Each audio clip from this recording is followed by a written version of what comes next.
In the previous lecture, I described various computational problems regarding phylogenetic trees and networks. Today, I'm going to show you how to solve them.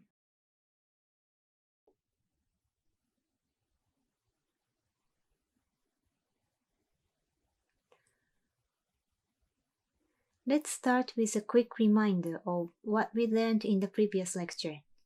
In the last lecture, I provided the definitions of phylogenetic trees and networks and explained the concept of subdivision trees, that is, underlying trees inside a possibly very complicated phylogenetic network. Phylogenetic networks that have at least one subdivision tree are called tree-based networks. Then, we looked at 7 computational problems concerning subdivision trees.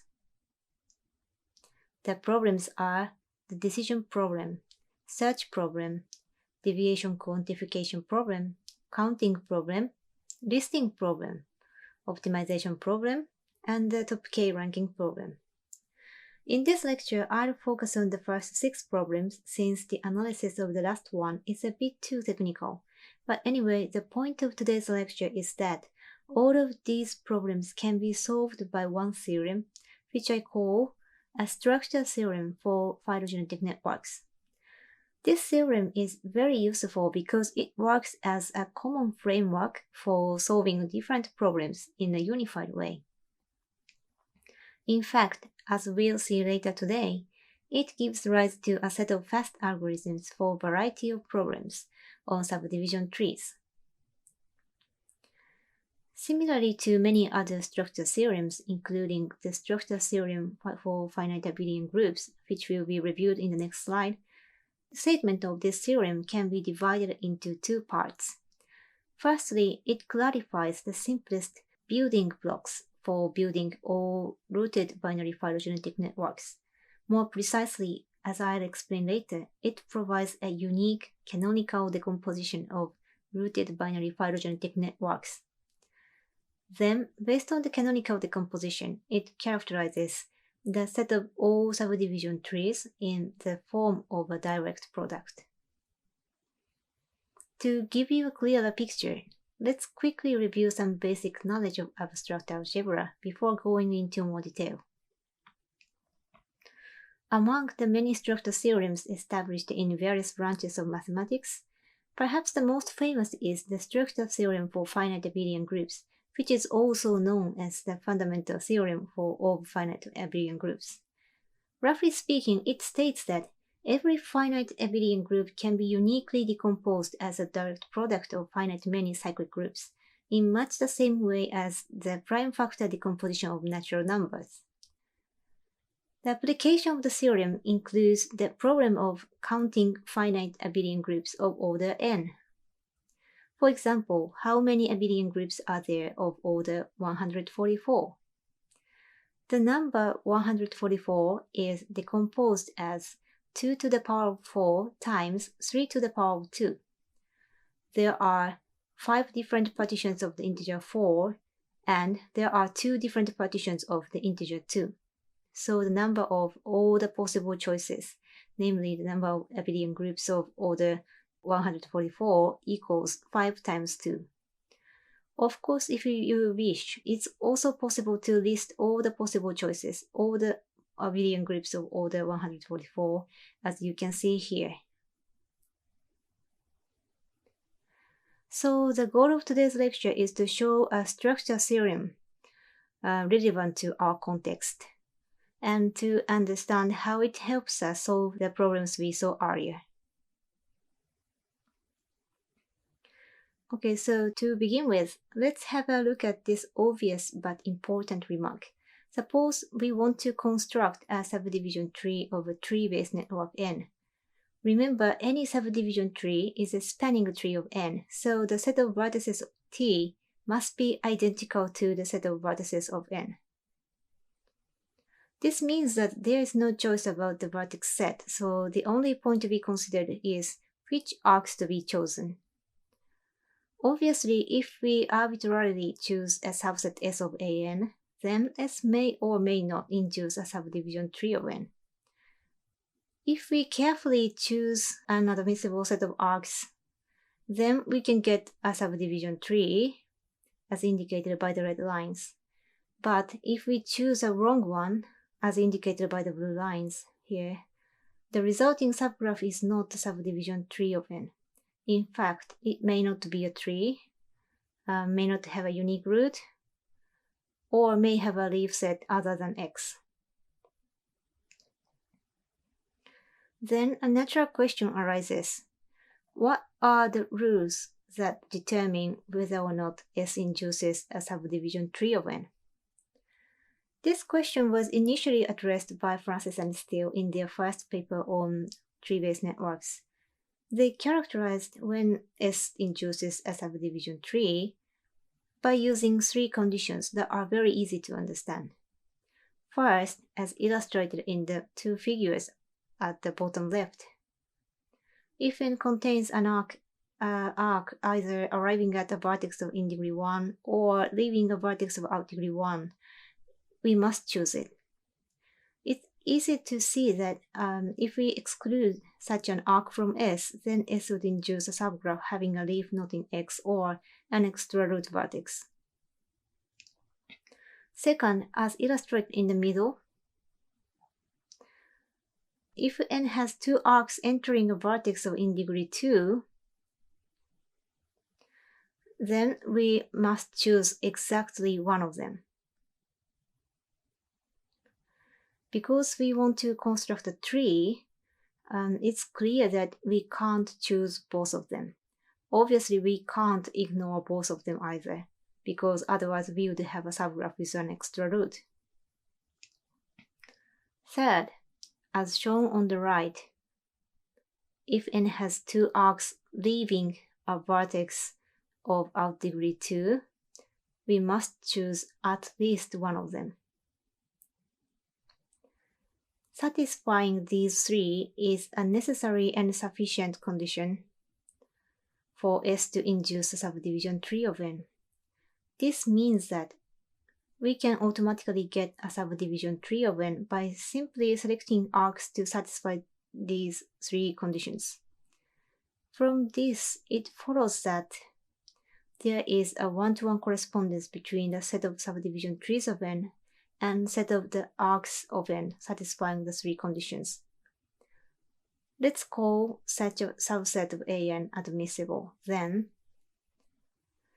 we can rephrase the problems we saw earlier. So the decision problem asks whether or not there is an admissible arc set. The search problem asks for one admissible set. The counting problem asks how many admissible arc sets there are. The listing problem similarly asks to generate all admissible subsets of an, and so on. To solve these problems, I now introduce a key concept, that is, a maximal zigzag trail in a rooted binary phylogenetic X network. Intuitively, a zigzag trail in n is a subgraph of n such that the sequence of arcs forms a repetition of up and down movements, as indicated by the green line here. More formally, a subgraph Z of n is said to be a zigzag trail in n if there is an ordering of its arc set such that any two consecutive arcs have a common head or tail. For example, the green subgraph on the left is a zigzag trail in this phylogenetic network because if we order the four arcs of it from left to right as A1, A2, A3, A4, then A1 and A2 share the tail, A2 and A3 share their head, and A3 and A4 share the tail. So there exists such a permutation of its arcs. Notice the difference from the red subgraph on the right, which is an usual directed path where each arc is oriented in the same direction.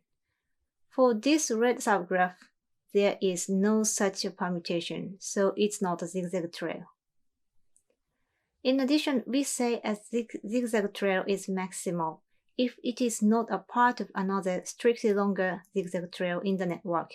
For example, the green subgraph at the bottom is zigzag trail in the network, right? But it's not maximal because it's a subgraph of the previous zigzag trail. By contrast, the previous one is maximal because we can't extend it to a longer zigzag trail in the network, so it's maximal. Okay, so why is the concept of maximal zigzag trail so important for us? Because it turns out every rooted binary phylogenetic network is decomposed into its maximal zigzag trails that are uniquely determined. As you can verify easily, the zigzag trails a rooted binary phylogenetic network can be classified into only 4 types, as illustrated on the right. Those that loop back to the starting point are called crowns, and those that don't loop and form the letter M are M fences. Those that have an odd number of arcs to form the letter N are N fences, and those that form the letter W are W fences. So, for example, this network on the left is decomposed into a maximal M fence with 2 arcs, another maximal M fence with 2 arcs, a maximal M fence with 6 arcs, 6 arcs, a maximal W fence with 2 arcs, a maximal N fence with 3 arcs, and a maximal N fence having only 1 arc. By the way, in a binary network, no 2 maximal zigzag trails have a common arc. So, as I demonstrated just now, we can obtain the set of maximal zigzag trails by visiting each arc of the network exactly once. So it follows that the maximal zigzag trail decomposition can be computed in linear time in the size of n, in the size of the input network. Anyhow, the important thing is such decomposition is always uniquely determined by each network. So no matter how complex it is, any rooted binary phylogenetic network can be canonically decomposed into a unique set of such simple pieces. Then we can immediately obtain this useful lemma. It's very similar to the previous conditions established by Francis and Steele, but the important difference is that we don't need to look at the entire arc set of the network. Once we have decomposed the network into its unique maximal zigzag trails, all we have to do is to find an admissible arc set within each maximal zigzag trail and then take the union of those admissible subsets.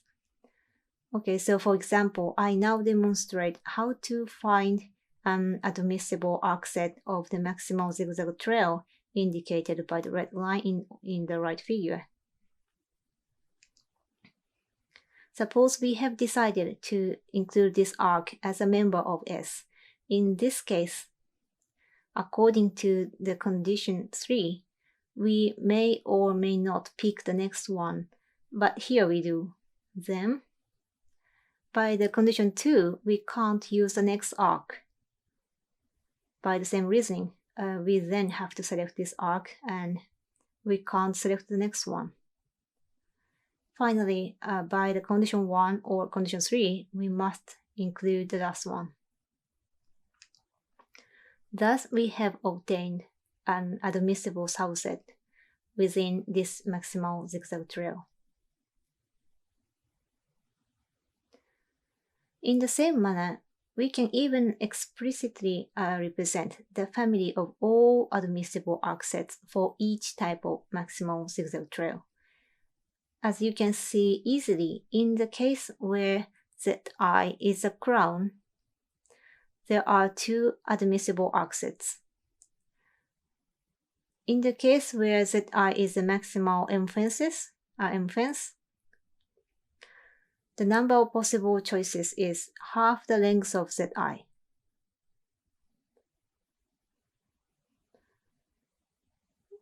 When Zi is a maximal N-fence, there is the only one admissible arc set. Finally, in the case of maximal W-fence, there's no admissible arc set. So from these observations, it follows that if N has a maximal W-fence, then there's no subdivision tree of N. On the other hand, if N is composed of the other types of maximal zigzag trails, then simply by choosing one of the possible choices within each maximal zigzag trail, then by doing so, we can construct any subdivision tree of N. Therefore, the family of admissible arc sets, namely the set of all subdivision trees of a tree-based network, can be expressed as a direct product of the family of all possible choices within each maximal zigzag trail. This is the second part of the main result. So, putting the two results together, we obtain a structure theorem for rooted binary phylogenetic network.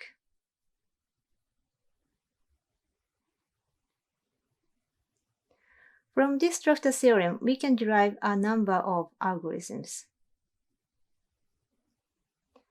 As a preprocessing, each algorithm starts by decomposing an input network N into maximal zigzag trails, which requires linear time, as I explained earlier.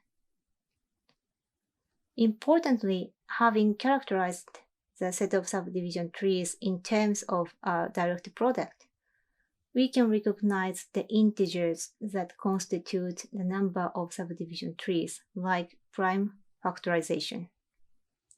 So we can count number alpha, how many subdivision trees there are, simply by multiplying the number of admissible arc sets within each maximal zigzag trail.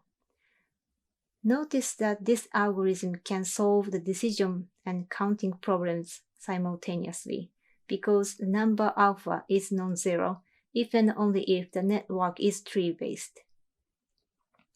In this example, as we have seen, the network contains a maximal W-fence Z5, so alpha n is equal to 0. Of course, by contrast, if the input network is W-fence free, as you can see on the left, then alpha should be a positive integer that represents the number of subdivision trees of this tree-based network. The algorithm for the deviation quantification problem needs some explanation, but it's quite easy. It simply counts how many maximal W-fences there are and returns the number as the deviation measure for the network. This algorithm is correct because if n contains the forbidden component, namely a maximal W-fence, then we can break it just by attaching one additional leaf to it. Therefore, computing delta, which is defined to be the minimum number of extra leaves necessary to convert n into a tree-based network, is nothing more than counting the number of maximal W-fences in N. The search problem is also easy to solve. Given a tree-based network N, by picking any admissible subset within each maximal zigzag trail and taking the union of the selected arcs, then the set of those arcs induces a subdivision tree of N. Remarkably, the optimization problem can be solved easily in linear time in a quite similar way. This is because The union of the best arc set within each maximal zigzag trail induces the best subdivision tree of the network. In other words, we can automatically get the global optima simply by collecting an optimal solution within each maximal zigzag trail. So we see that there's no need to list and examine all the possible subdivision trees of N, which is really nice. Then, how can we list all of them if we wish to do so? The listing problem is similar to the search problem. So just the same as we did earlier, the algorithm outputs a first solution in linear time. This is the same one as before. And then outputs all subdivision trees of N, one after another, T1, T2, T3, until it has listed all subdivision trees. The algorithm described here belongs to the most efficient class of listing algorithms, since it runs with a linear time delay. Namely, it's an algorithm with the following three properties. First, the algorithm can output a fast solution in linear time in the input size.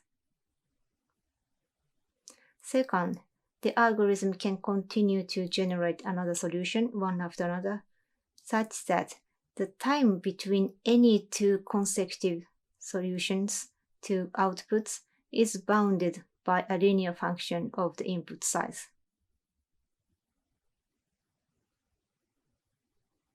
Third, the algorithm can decide in linear time in the input size again whether to terminate. Linear time delay listing algorithms are really nice because their running time is linear in both the input size and output size.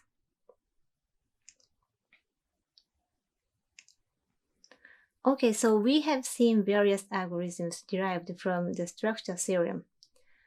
I'll finish today's lecture with a demonstration of network analysis, data analysis using one of those algorithms. So imagine that there is a biologist studying the evolution of 8 different species, and he wants to reconstruct the evolutionary tree from some biological data.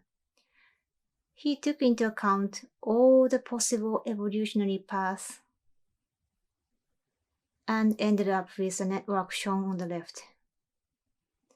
The network is far from a tree, so he came to ask you whether or not it's meaningful to analyze such a network. Indeed, the network is so complex as a honeycomb, but it's still a tree-based network. Right. Once you have obtained the maximal zigzag trail decomposition, as described here, you can quickly see that by hand calculation, the number of subdivision trees of this network is 5040. It's a fairly large number that tells us how complicated the network is. But notice that it's still much smaller than the number of all phylogenetic trees with 8 leaves. So fortunately for the person, you can conclude that although the network is not tree-like at all, it does contain meaningful information for the search for the correct tree. Okay, as this example indicates, the algorithm described today are expected to find many practical applications in various real-world settings.